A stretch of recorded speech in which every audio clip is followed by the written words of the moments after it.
a cantarles, señores, todo lo que yo sufrí.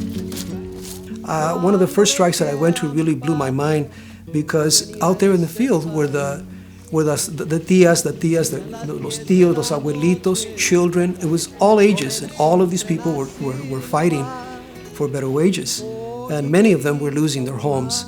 I felt really ashamed because I had nothing to lose, so I stayed.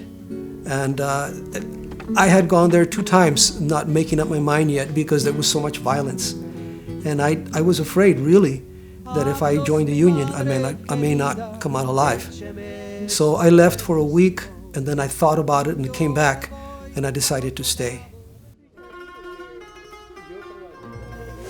In 1965, I got to Delano, California, and I was very surprised to see bunches and loads of Filipinos. I've never seen that many Filipinos in my life. And going out to the picket line, of course, they were all out there too. We were all working together.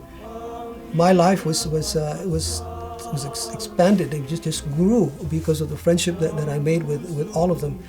And some of the songs that I sang for the Filipinos came from the Filipinos themselves, because they sat and worked with me and taught me the verses, and we worked out the music and sang it with them together before I would go up on stage to sing Dahil Sa'yo, because of you.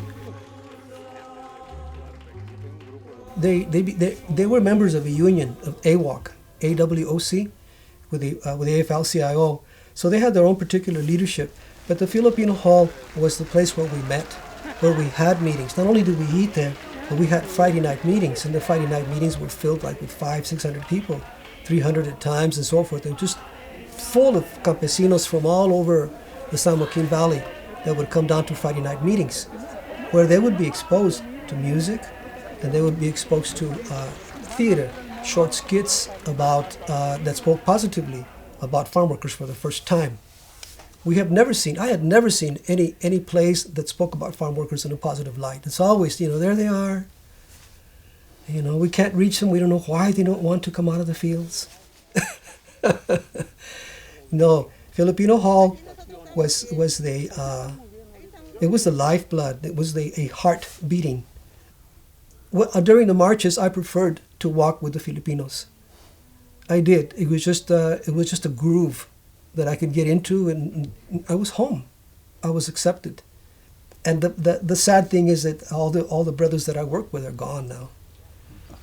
I lived, I slept, we worked together. We marched, we fought, we struggled, we cried together. How could I forget people like that? I couldn't forget them. They'll always be in my heart. I am one of them. It was Larry, wasn't it? It was the Filipinos. They started the strike, and then the Mexicans had to, pretty much follow suit. But according to you, they were planning something, but then they had to jump and do it then. Larry Itliong was a good leader. I felt that we had a really good relationship with him, meaning all of us, But there was conflict too, because of the different backgrounds and different cultures. And that would come out once in a while in terms of racism and so forth. But we dealt with it, and we snuffed that stuff out. And we knew that it was tremendously important to keep that solidarity between the Filipinos and Mexicanos together, that we really needed to fight together.